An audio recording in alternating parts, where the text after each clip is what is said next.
The Galactic Council was the most powerful group in the universe. They ruled over thousands of planets, watched over millions of species, and made decisions that shaped entire galaxies. Their grand chamber floated above a dead star. It was huge, silent and cold. The walls were made of crystal and gold. Hundreds of alien leaders sat in a circle, each from a different world, tall, short, furry, slimy, glowing, and even invisible. Their eyes were all locked on the center of the chamber. A single spotlight shone down. That's where he stood. 1.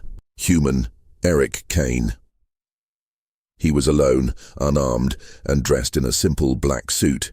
He took one step forward, and the Galactic Council stopped breathing. No one said a word. No one dared move. They had invited a representative from Earth, but they didn't expect this. Eric didn't bow. He didn't kneel. He looked around the chamber like he owned the place. His eyes were calm, sharp, focused. The silence lasted too long. Finally, a voice echoed across the chamber. It belonged to the High Speaker, a giant floating being made of gas and light. "State your name, species, and reason for being here." Eric raised an eyebrow. "Eric Kane, human, from Earth. I'm here because you summoned us." Murmurs broke out. Some aliens looked nervous. Others whispered to their neighbors. A short insect-like alien slammed its claw on the table. "You were not invited. You were summoned for judgment." Eric tilted his head slightly. "Judgment? For what?" The High Speaker spoke again. "For the crime of becoming too dangerous." The Council's fear Earth had grown fast. Too fast. In just 2 centuries, humans went from discovering basic space travel to building advanced ships, colonizing planets, and defeating pirate fleets. No help, no support, no Council technology, and now they stood almost equal to the Council itself. That scared them. The Council had seen this before. Other species who rose quickly, who became too strong, too bold. Most of them were crushed before they could become a threat. Now they debated, should they crush humanity too? Eric stood quietly as the Council argued. He didn't look worried. He waited. One tentacled leader turned to him. "Explain how your species advanced so quickly. No Council support, no alliances. You even rejected offers of trade." Eric smiled. "We didn't need help." A wave of cold ran through the chamber. "What do you mean?" another alien asked. "I mean," Eric said, stepping forward again, "we come from a planet where everything tries to kill us. Our air, our water, our animals, even our weather." He paused, looking around. "We had to evolve fast or die." A death world species. The Council already knew this. They had classified Earth as a death world, a planet too dangerous for most life. High gravity, deadly animals, unpredictable climate, poisonous plants, volcanic activity. Humans were not supposed to survive there, let alone thrive, but they did. A lizard-like ambassador spoke up. "We sent researchers to your planet once. They never returned." Eric nodded. "That happens. Earth isn't safe for tourists." A few Council members chuckled nervously. Others looked angry. "You think this is funny?" The insect alien hissed. "Not at all," Eric said. "But you want to understand us? You can't do that without understanding Earth." He reached into a small case beside him and pulled out a thin silver box. "This is a gift, a recording, a message from Earth." The box hovered into the air. It lit up and began to project holograms. The message, the first image, a human child playing in the dirt beside a burning building. Her face was covered in ash, but she was smiling. Next, a group of humans building shelter with their bare hands after a flood destroyed their city. No help, no machines. Then, human scientists using chalk on a wall to solve an energy problem after their power grid collapsed. They worked all night. In the morning, they had a solution. The images kept playing: wars, disasters, disease, famine, and humans kept standing back up every time, stronger, smarter, more united. When the hologram ended, the chamber was quiet again. Eric looked up. That's who we are. The council reacts. One old alien, shaped like a crystal pyramid, leaned forward. You suffer, yet you don't stop. You break and rebuild. Why? Eric shrugged. Because we have no choice. Earth taught us that. The insect alien slammed the table again. This is proof. They are dangerous. They never quit. They will rise, even if we push them down. That's why we must stop them now. Others began to agree. The council chamber filled with loud voices, angry shouts, and fear. They multiply too fast. They don't rely on machines like we do. They are unpredictable. Eric stood still, calm. He had seen this before. Not from aliens, but from humans. Fear, panic, rage. You're afraid, he said. The voices stopped. You're not afraid of what we've done. You're afraid of what we can do. The secret strength. The high speaker hovered closer. What? Do you want human? Eric smiled again. We didn't come here to fight. We came to talk. To prove we belong. He walked slowly around the center of the chamber. You think power comes from weapons or numbers, but real power comes from will. He stopped and looked directly at the council. We have that will. We had to. Earth gave us no other choice. He raised a hand and pointed at the stars shown in the chamber ceiling. We don't want war, but we won't back down. Not from you, not from anyone. Some aliens looked away. Others stared at him in disbelief. A quiet threat. Eric's voice stayed calm, but each word felt heavy. You can vote to destroy us. Try to wipe us out. But even if you destroy Earth, you won't destroy what we are. Because humanity is an idea, and ideas don't die. A chill filled the chamber. Even the insect alien stayed quiet now. A new beginning. Finally, the high speaker spoke again. We will consider your words. You may leave. A vote will be held in 3 cycles. Eric nodded. Thank you. He picked up his case, turned, and walked back the way he came. He didn't look back, not even once. As the chamber doors closed behind him, many alien leaders looked at each other. Some whispered, others just stared at the center of the room where Eric had stood. One of them, a small, glowing creature, spoke softly. He took one step forward, and the council stopped breathing. The Galactic Council chamber was still tense after Eric Kane left. He had said simple words. Calm words. But those words shook the most powerful beings in the galaxy. The vote was now only 3 cycles away. Some council members wanted peace, others wanted war. But all of them agreed on one thing. Humans were a problem. And the problem began the moment they were discovered. The first contact mission years ago, the Council had sent a small ship to Earth. It was a peaceful mission. The ship carried 5 scientists from 5 different species. They were told to watch, learn, and return. The ship was called Observation Unit 7. It never came back. At first, the Council thought it was a system error. Then they found the last transmission. It was short, broken, and terrifying. Static. This world is not safe. They're screaming. Static. After that, silence. The Council immediately locked Earth's data behind warning signs and red files. Death world. Do not approach. What is a death world? In the Council's classification system, planets are rated by danger level. Most advanced civilizations come from level 3 to level 6 planets, stable weather, balanced predators, safe evolution. But Earth? Level 9, very rare, too dangerous for normal life. Why? because Earth had it all. Massive storms that ripped cities apart, plants that could poison, stab, or choke animals that stalked prey for days, bacteria that adapted faster than medicine. Volcanoes, earthquakes, floods, and a giant glowing bowl in the sky that gave life. And cancer worse. Humans were forced to survive without help for most of their history. The lost shipback. In the Council's archive room, 2 young ambassadors watched the footage from the missing research team. One was a young feathered creature named Lyrix. The other was a soft glowing water being named Vesha. They had just watched the final logs from Observation Unit 7. Their faces showed one thing: horror.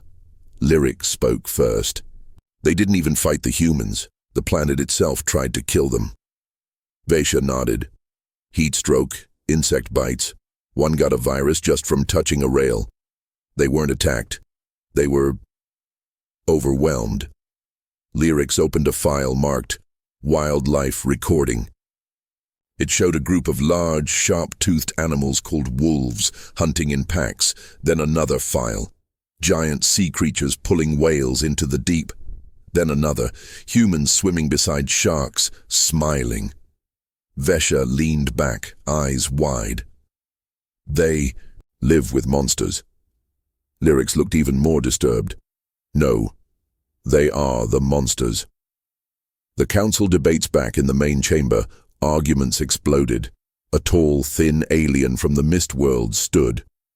They live on a world where danger is everywhere. That's why they're so strong. We should contain them. A large armored insect slammed a claw down. No, we should destroy them. What happens when they bring that chaos here? Others disagreed. But they survived what we never could. That deserves respect. They didn't choose Earth. It chose them. They didn't attack us. Why punish them for surviving? The High Speaker finally raised a glowing tendril. Enough. The chamber fell silent. We must understand them, not just fear them. That means going back. We must finish what... The Scout Mission, a secret mission, was approved. This time, they would not land. They would observe from space. The ship Watcher 12 arrived near Earth and activated silent scan mode. From orbit, they watched humans live their daily lives. What they saw was confusing. The strange human behavior. Humans laughed while carrying heavy loads. They built giant towers only to knock them down and build new ones. They raced machines for fun. They put strange shapes in their mouths called spicy food and cried in pain, then did it again. They helped each other during disasters, but they also fought over simple things. They sang. They danced, they painted walls, they argued for hours about colors. The aliens were puzzled. Why do they waste time? One asked. They don't. This is how they grow, another said. The human mind was not only smart, it was creative, emotional, unpredictable, and when pushed, it never gave up. One small village Watcher 12 zoomed in on a single human village.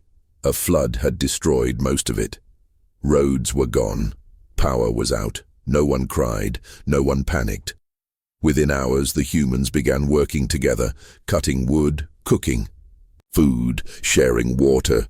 A child carried an old man on her back. People with nothing gave everything. Vesha watched in silence.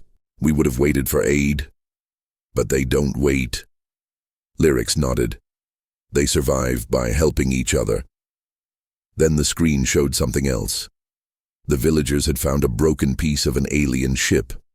It was part of the lost observation unit. The humans didn't destroy it. They cleaned it, studied it, and fixed it. Within days, it powered their whole village. The return to the Council Watcher 12 returned and gave their full report. The Council listened carefully. At the end, the High Speaker asked the room one question. What kind of species finds danger and turns it into strength? Silence. Then a soft voice spoke. It was an old creature from the Ice Clans. Only one I know. The humans. The turning point, some council members changed their minds that day. Before they feared Earth because it was dangerous. Now they feared it. Because humans used that danger to grow. They were not the strongest, not the fastest, not the smartest, not the kindest. But they were the most stubborn, the most determined, and maybe the most dangerous because of their kindness. They saved each other. They even tried to save aliens. The final message. At the end of the session, the high speaker played one last video from Eric Kane. A simple message. Eric stood in front of Earth's night sky, stars behind him. He looked directly into the camera. We didn't ask for Earth. We were born there. We didn't ask for war, but we're ready if it comes. We don't want to lead, but we will if no one else can. He paused. We come from a death world. That doesn't make us monsters. It makes us survivors. The council chamber was quiet again. The last video from Eric Kane still echoed in their minds. We come from a death world. That doesn't make us monsters. It makes us survivors. Now the Galactic Council had to decide. Should Earth be welcomed or erased? Some wanted answers. Real answers. How had humans done the impossible? How did a species from a wild, deadly planet rise to challenge the entire galaxy, with no machines, no help, and no allies? The Council's confusion on most advanced worlds. Species were guided by older civilizations. Technology was shared. Cities were designed by machines. Growth was planned. But Earth, humans had done everything alone. That made no sense. Council members reviewed ancient records again. One alien, a floating brain creature named Solreth, tapped a file on the hollow table. They reached space without galactic AI. Another, a robotic creature from the data swarm, clicked in disbelief. Their first satellites fell out of orbit. They failed, over and over. Solreth nodded. And they still got up. Again and again. Eric returns 3 cycles later. Eric Kane was called back to the chamber. He entered the same way as before, alone, calm, without armor or weapons. This time, no one laughed, no one scoffed. They had seen enough to know. This man represented a species unlike any other. The high speaker glowed brighter as Eric reached the center. You say your people rose without help? Tell us how. Eric looked around the chamber. We started with nothing. No guidance, no support, not even unity. He held up a small device, an old earth hammer. We built everything with our hands. Even this. The beginning of tools. He explained how humans began. With stones and sticks, with fire stolen from lightning, with sharp bones and animal skins, with no instructions, just instinct. They had no advanced metals. No energy grids, no translators, no medicine beyond herbs and hope. Still, they survived. They learned to farm, to gather, to build homes and villages. Aliens watching were amazed. A species that evolved to stand up on 2 legs and walk miles, just to survive. Failure. After failure, Eric continued. We failed more than any other species. Maybe that's our secret. He showed images. A wooden airplane crashing into a field, a rocket exploding before launch, a ship lost at sea for years. But each failure was a lesson. We don't fear failure. We use it. He smiled. We didn't wait for help. We became our own help. The machine problem one council member, a tall reptilian creature, stood up. But what about machines? You use them now. Eric nodded. Yes, we built machines, but not because someone gave them to us. He turned to the council. We made machines because we had no choice. Our planet didn't give us time to be lazy. He showed a video. A human dragging a car engine across sand to build a generator during a blackout. Another video. A woman building a clean water filter using plastic bottles and coal. Another. Children repairing solar panels with chewing gum and tape. The aliens stared in shock. The first space launch. Then Eric showed the first human space launch. A shaky metal rocket, hot flames, screaming engines. Everyone thought it would fail. It didn't. The whole chamber went silent as they watched the capsule rise above Earth's clouds. Inside, 3 humans with no safety net. No backup, just courage. When they returned to Earth, the humans cried, not in fear, but joy. The meaning of progress. Eric turned back to the council. We don't progress because we want power. We progress because we have to. He pointed to the stars on the chamber ceiling. We were trapped on one planet for too long, and we knew the next disaster could kill us. So we reached for the stars, not with machines but with belief. The test, the high speaker floated closer. We've watched your kind. You adapt fast, too fast. What happens when you adapt to us, when you become stronger than all of us? Eric didn't blink. Then we'll protect you. A nervous chuckle echoed from one side of the room. Protect us? A voice said. From what? Eric stared at them. From what's coming. Something worse. The chamber went quiet. You think we're the problem, Eric said. But there's something worse out there. Something we've seen signs of. Aliens leaned forward. What do you mean? Eric tapped his case. A hologram opened. Strange symbols, broken signals, and a blurry image of a destroyed star system. A void force. No sound. No message. Just erasure. Whole planets gone. The council murmured, in panic. We don't know what it is, Eric said, but we know how to fight things we don't understand. Because that's what Earth taught us. No armor, no fleet, just Willerick looked around. You rely on shields, AI, auto-defense. We rely on instinct, on will. He pointed to his chest. No armor.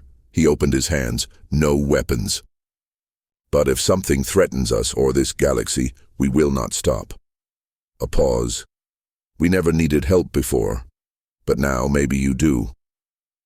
The offer, the high speaker asked. What do you want, Eric Kane?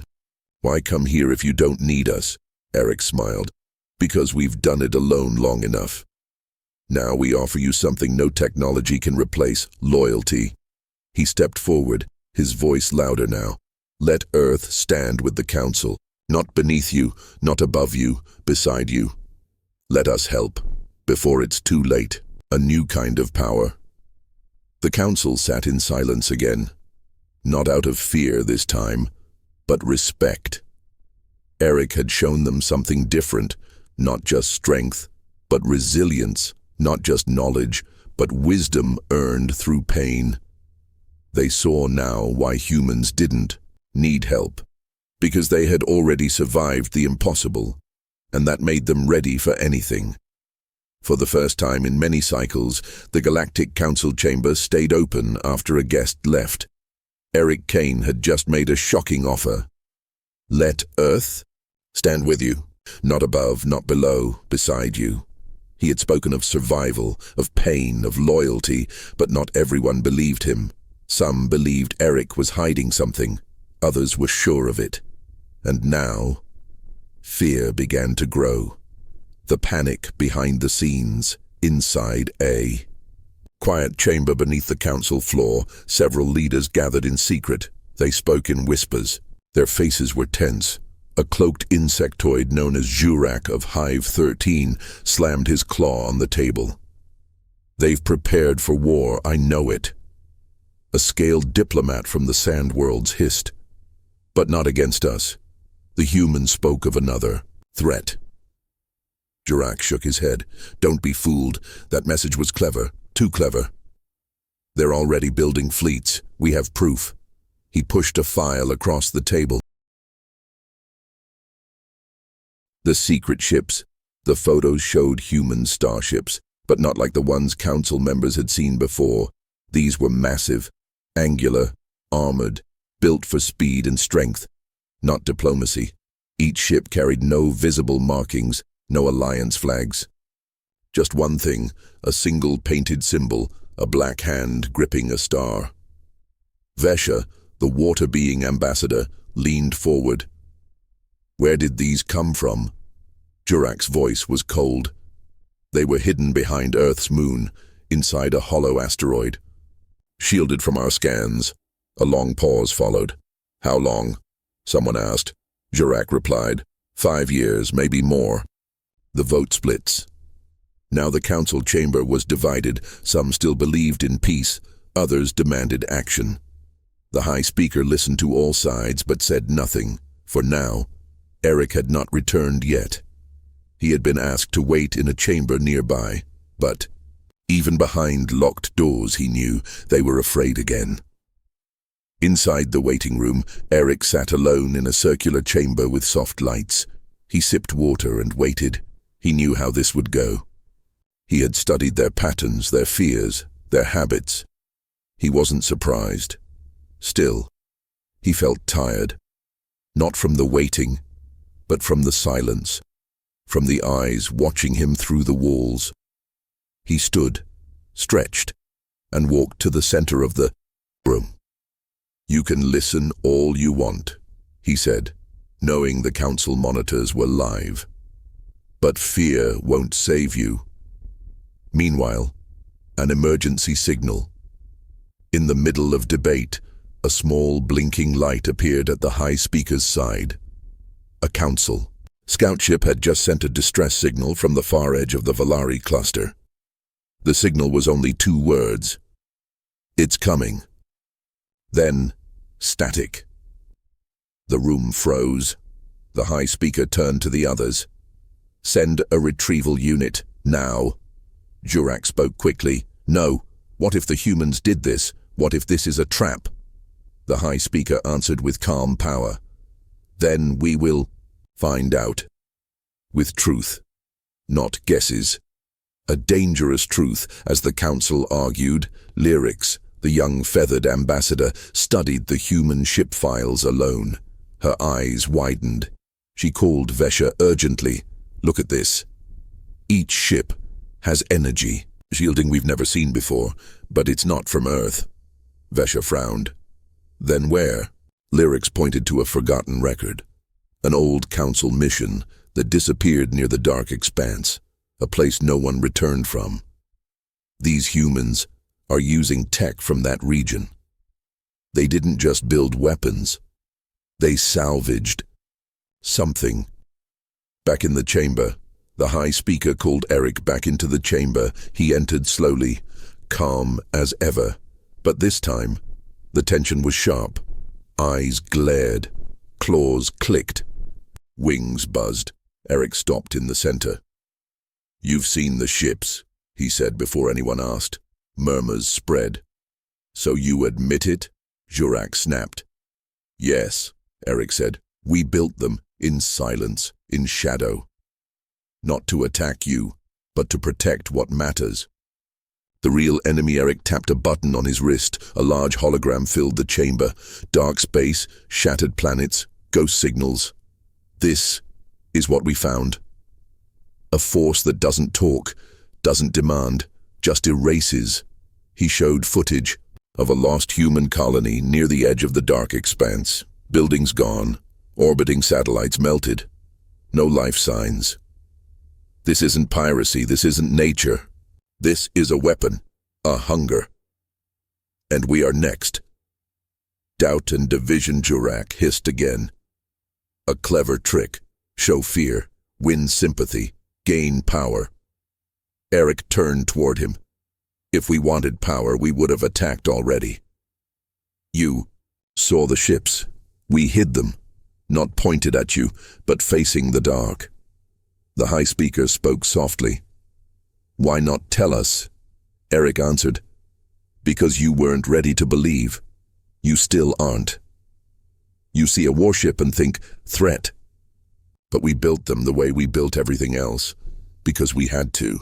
The silent support, suddenly, one council member stood up. It was Eldra, from the healing world of Linvaris. She had never spoken before. Her voice was quiet but firm. I believe them. All heads turned. When our colony was hit by solar flares, Earth sent aid without being asked. They risked lives, saved hundreds. They don't move fast because they're greedy. They move fast because they know time runs out. Others began whispering. Some nodded slowly. For the first time, Jurak was silent. Eric's final words. Eric looked at the chamber, not with pride, with purpose. You're afraid of what we might become. I'm afraid of what happens if we don't become more. He pointed to the hologram again. You have one choice now. Prepare or perish. Let Earth stand beside you. Because if we stand alone and this thing reaches your systems next, we won't be there to stop it. The council thinks. The high speaker floated back to the center. His glow dimmed as he spoke. The vote will begin in one cycle. Until then, let truth guide us, not fear. Eric nodded once and walked away. This time, no one stopped him.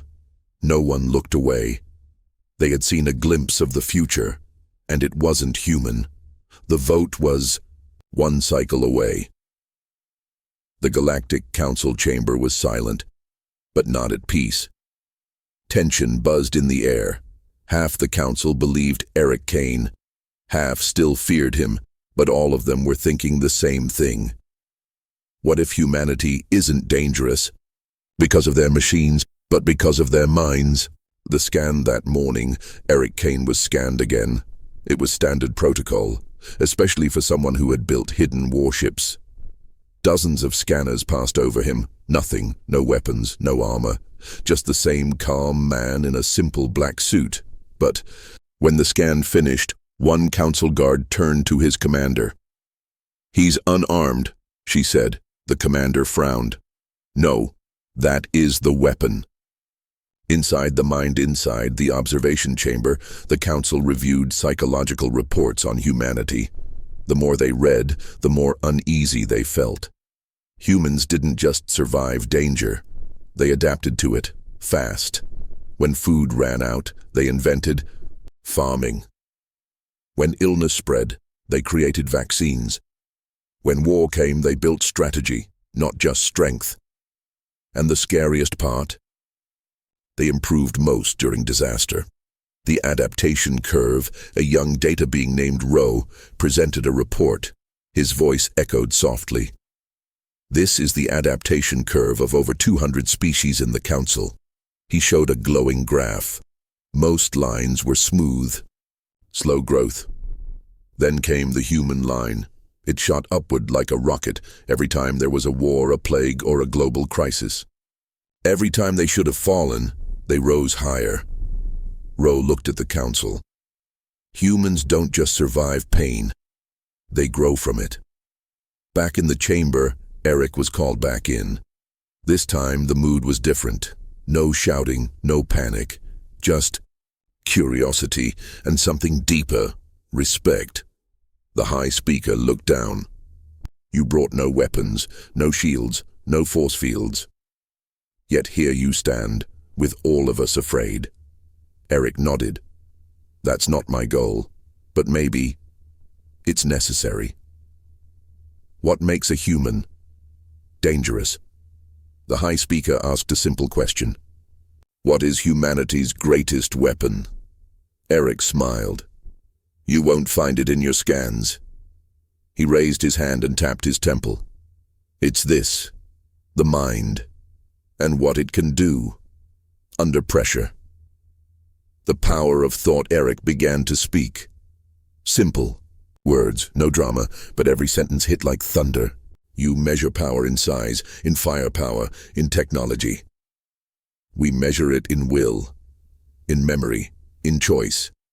When we lost cities to floods, we didn't cry. We built them higher. When enemies came, we didn't hide. We learned from them. When the sky refused us, we built rockets to punch through it. The chessboard, he pulled out a small wooden board from his bag. 2 sets of carved pieces, one black, one white. Some council members leaned forward, confused. "This is a game," Eric said. "It's called chess. We've played it for centuries.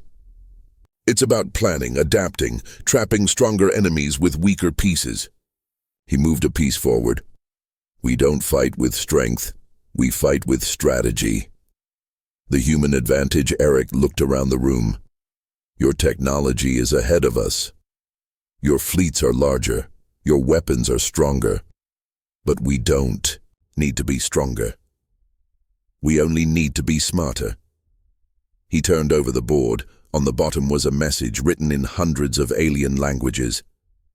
"Never bet against the species that turns pain into progress." The story of Nova 3. Eric told a story. A small human colony, Nova 3, was struck by a gamma storm. All systems failed. The colony had no contact with Earth, no help, no backup. For 3 weeks they survived using nothing but old parts, fire, and paper maps. When Council scouts found them, they expected corpses. Instead, they found a new power grid made from melted satellite dishes. One scout had asked, "How?" The humans just laughed and said, "We had time to think." The alien who saw it. All suddenly, a new voice spoke. An old being named Tolvar, who had never said a word in 5,000 cycles. He was blind, ancient, and rarely moved. But today, he stood. "I visited Earth long ago, before they knew we watched. I saw a boy, dirty, hungry, with no shoes, build a radio out of trash. He picked up signals from space. And when I left, he waved at me. The chamber was dead silent. That was the moment I knew," Tolvar said. "They don't need power. They are power." The last question. The High Speaker turned back to Eric. "You've shown us your mind. But what will happen when you lose? When something stronger defeats you?"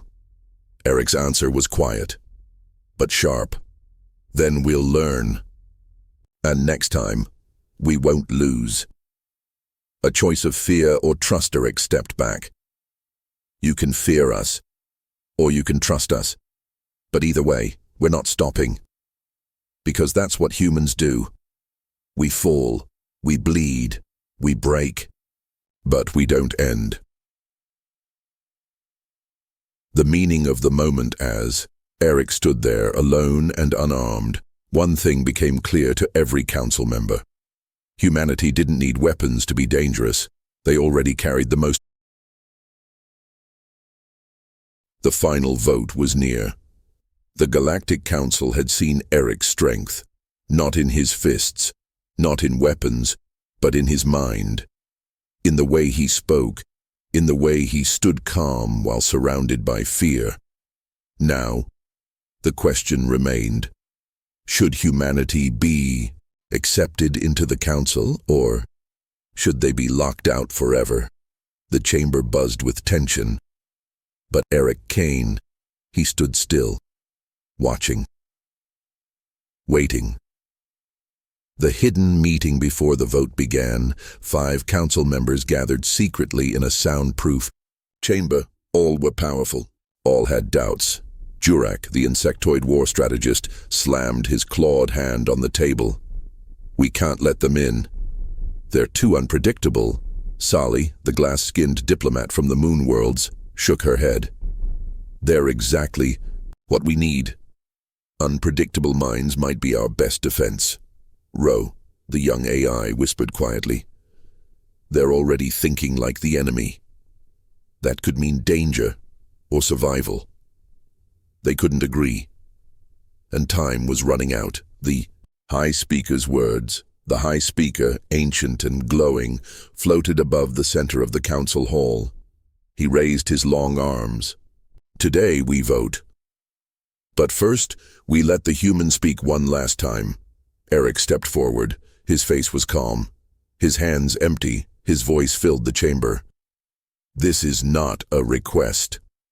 This is a door, you can open it or lock it. But know this, Earth will walk forward either way. The final request, he held up a small metal cube. The cube opened, projecting a quiet image, a planet, not Earth, but another world in flames, a distant colony, under attack. Ships, huge, black and silent, hovered over the burning cities. Eric's voice turned serious. This happened 2 weeks ago, deep past your border. We tracked the attackers. They left no name, no message. They just destroyed and moved on. He looked at the council. You think we are the threat? We're not the ones who burn planets and vanish. The line in the stars. Eric stepped forward, one step, and the room seemed to stop breathing. Let this be clear. If you push us away, we will protect Earth alone. But when those things come for your worlds, don't expect us to die for you. Silence. The kind of silence that hurts. The kind that fills minds with questions. The voting begins. Each council member touched a panel before them. 2 options appeared. Yes, accept humanity. No, deny access. There were 200 votes. Eric stood alone in the center, waiting. One by one, the votes lit up the air above the chamber, a glowing count. Yes, 34 no, 21 yes, 47 no, 50 tension climbed like fire. Jurak grinned as no passed the halfway mark. They don't trust you, he whispered, but Eric didn't blink. Then something changed, just as no reached 101 votes. Tolvar, the ancient being who had spoken earlier, raised his hand. The voting paused. Wait, I have lived longer than all of you. I've seen thousands of species rise and fall. And I've only seen one who grows stronger every time they're knocked down. He looked at Eric. They don't just survive. They refuse to surrender. Tolvar touched his panel. Yes, the total shifted. Yes, 100 no, 101, only 1 vote left. The last vote, the final vote, belonged to Ilaran, a crystalline being from a neutral system. She had said nothing all week. Now she stood. The chamber fell silent again. She looked at Eric. You scare many of us. But maybe that's not a bad thing. Fear reminds us we are alive. She touched her panel. Yes, the final count. The chamber lights changed. A sound echoed. Vote complete. Yes, 101. No, 101, a tie. Whispers broke out. Jurak growled. A tie means rejection. It has always meant that. But the high speaker raised a glowing hand. Not this time. There is 1 vote left. Everyone turned. No one had noticed, but in the highest chair of the chamber, the founder's chair. Small light blinked. The founder's vote. No one had sat in that chair for thousands of years. It belonged to the original creator of the council, long thought gone. But now, the chair glowed. A voice, old and layered, spoke from within the crystal itself. Let Earth rise. Let them stand with us. For the future needs more than rules. It needs fire. The panel lit up. Yes, humanity accepted. The chamber filled with light. A new sound echoed. Humanity accepted.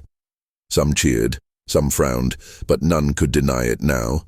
Eric Kane had done it, not with ships, not with weapons, but with truth, with strength of mind, with the refusal to step back. Outside the chamber, as Eric walked out, Ro, the data being, followed him. You knew it would tie. Eric nodded. Of course, your people always avoid extremes. But we planned for that. Ro blinked. Planned for the founder to vote? Eric smiled. We found his chair's signal weeks ago. All we needed was to remind him, and you did. Jurak's warning. In a dark corner of the chamber, Jurak watched Eric leave. He leaned towards Sally and whispered, They've taken the first step. Now, we watch what direction they walk in. Earth's message to the stars later that night, the council received a signal from Earth, short, direct. We walk with you, but we also walk ahead.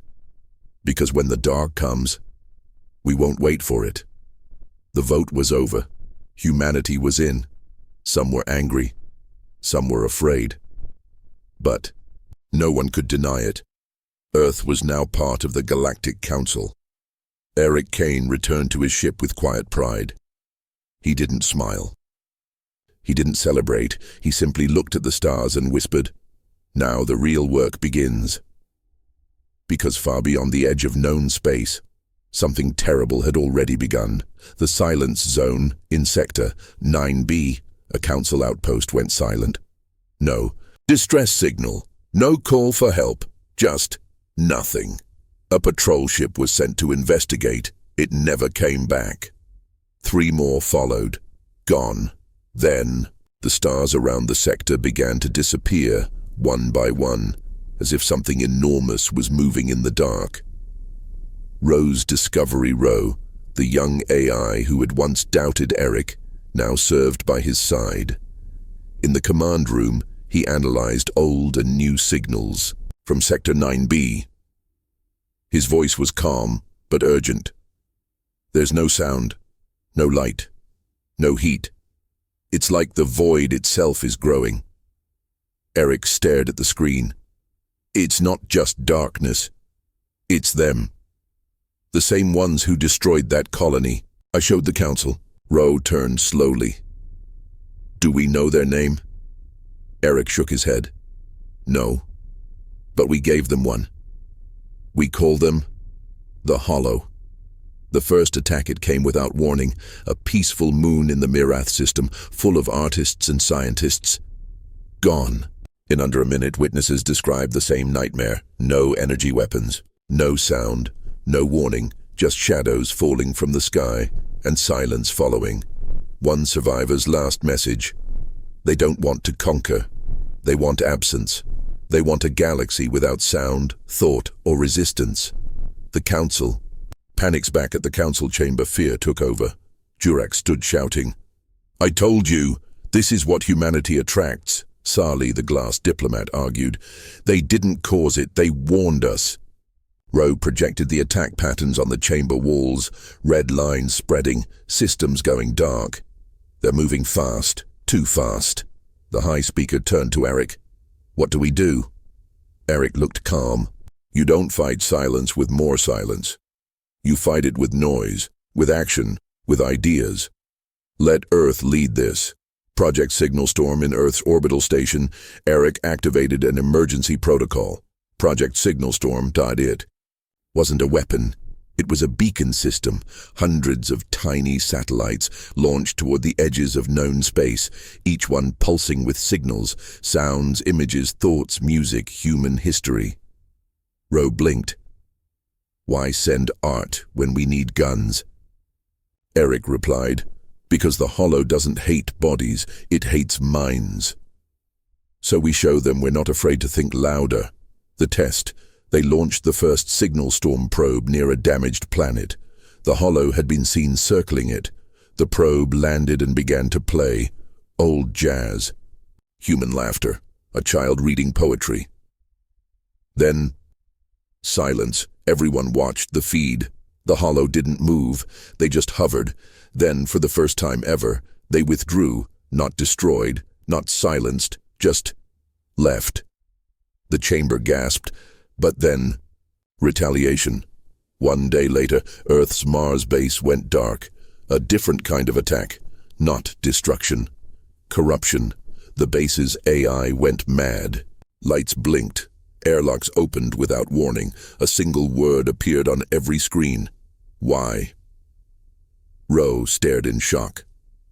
"They're changing, learning." Eric narrowed his eyes. "They heard us. Now they want to talk back. The language of the Hollow." Using fragments from the Mars AI logs, Ro decoded the pattern. The Hollow didn't speak in sound or symbols. They spoke in absence. Gaps, silences, sudden vanishing of data, a message in what was missing. A missing second from a radio feed.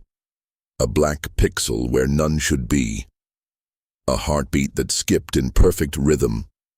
Ro translated the Hollow's message. "We are not evil. We are peace. And you are noise. The human answer Eric stood before the council once more. He played the Hollow's message, and then he gave Earth's reply. We are noise. We are chaos, thought, music, change. We are what happens when silence refuses to win. We are the scream in the dark. And if you come for us again, you will learn what noise really means. The real weapon project Signal Storm expanded. But now it wasn't just Earth's ideas being broadcast. Other species joined. The insect songs of Jurak's homeworld, the memory webs of Sali's crystal race, the logic dreams of Rose AI, kin. The galaxy for the first time shouted together, not with weapons, but with meaning. And the Hollow began to hesitate. They didn't retreat, but they didn't attack either. They circled. Eric's plan. Still, Eric knew waiting wasn't enough, so he built something, not a ship, not a gun, a room, empty, silent. Inside it, he invited one hollow drone, not to fight, to listen, and in the dark, he spoke. You fear the mind, but the mind does not fear you. We will not erase ourselves to make you comfortable. Either live with us, or be surrounded by what you hate most, us thinking even harder. The turning point one night, 1,000 hollow ships appeared around Earth. No weapons charged, no lights blinked. They just floated, watching, and then, one by one, they left. No reason, no message, just silence. But this time, it felt different. Not empty, but respectful. Like silence that chose not to speak, not because it couldn't, but because it listened. The Hollow had left. No war, no surrender, no clear reason. They appeared, then vanished. And now, the galaxy held its breath. Was it peace, or just a pause before the storm? Eric Kane stood on the edge of Earth's orbital tower, staring into deep space. He didn't smile, because he knew this was not the end. Not yet. One last puzzle back at the Galactic Council chamber. The High Speaker summoned Eric again. They left, yes, but we don't understand why. They gave no answer, no treaty, no reason. Ro, the AI, showed the latest scans. The hollow ships remained just beyond the star line, close, but unmoving. Sali added softly, "It's like they're waiting," Jurak growled, "or calculating." But Eric, he looked deeper. No, they've already decided. They're not waiting for us to move. They're waiting to see if we change. A galaxy, holding its breath across 1,000 worlds. There was silence. No new attacks. But also no hollow messages. Farmers returned to planting, children returned to school, but every species knew something had changed. And then a signal came. Not from the Hollow, not from any known race, but from deep space, a place outside every charted map. The thought signal. The signal wasn't made of sound or light.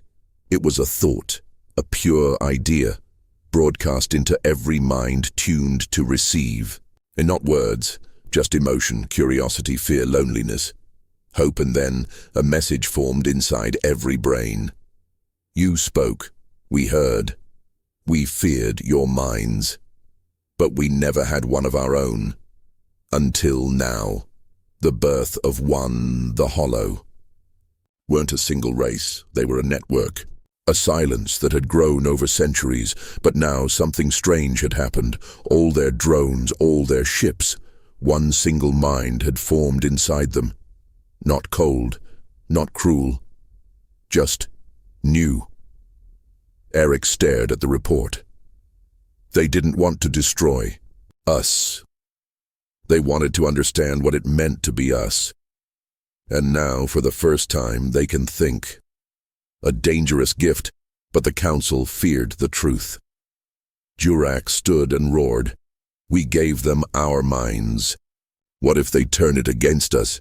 Sally replied. We gave them more than that. We gave them self. That's not a weapon. That's awakening.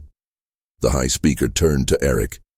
If they ask to join us, would you say yes?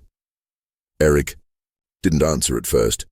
He simply walked to the window and looked into the stars, then said, only if they walk forward. The way we did.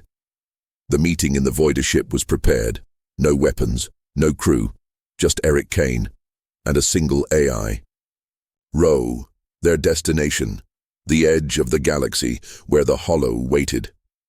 They traveled through silent space, past dead stars, past lost stations, until finally they reached the edge. A single hollow structure hovered in the dark.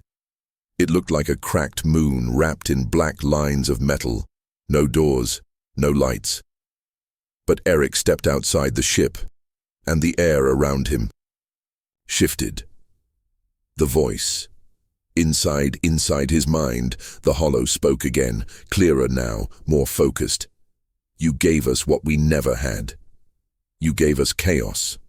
And in it, we found identity. Eric responded calmly. And what will you do with it? Will you become like us? Or will you disappear again? The Hollow thought, then replied, we do not want to disappear. We want to create. The Hollow's choice, a glowing sphere, floated toward Eric. It was not a weapon, it was a seed. Inside it was a new type of machine, not meant for war, but for building. The Hollow's message continued. We cannot undo what we were, but we can choose what we become. We offer this, not as apology, but as beginning. The Returneric and Rho returned to the council. They placed the Hollow seed on the floor of the chamber. It opened like a flower. Inside, plans for new cities, new technologies, and something else. A shared learning network, a place where the Hollow could continue to grow, not alone, but beside the other species of the galaxy. Together, one last debate. Jurak still doubted. You trust them too easily. But this time, even he hesitated. He had seen the truth. Even warriors know when a battle is over. Sally stood, touching the seed gently. They gave us fear, but they also gave us a mirror. They are not like us, and maybe that's exactly what we need. The council voted again. This time the choice was simple. Let the Hollow join the shared mind network? Yes or no. The result. 98-2, a new age begins. Across the stars, species once divided now connected through thought. Not full control, not shared emotion, but understanding. A galaxy, once filled with silence and war, now hummed with quiet. Peace, and at the center of it all, stood a single human who took one step forward and changed everything. Eric's final walk. He didn't stay in the council. He didn't lead armies. He simply disappeared. Some say he returned to Earth. Others say he walks the stars alone. But one thing was certain. Where he stepped, minds opened. And the stars stopped holding their breath. Final message. A signal plays across the council's central tower. A recording of Eric's voice. Peace is not the absence of war. It's the presence of mind. Remember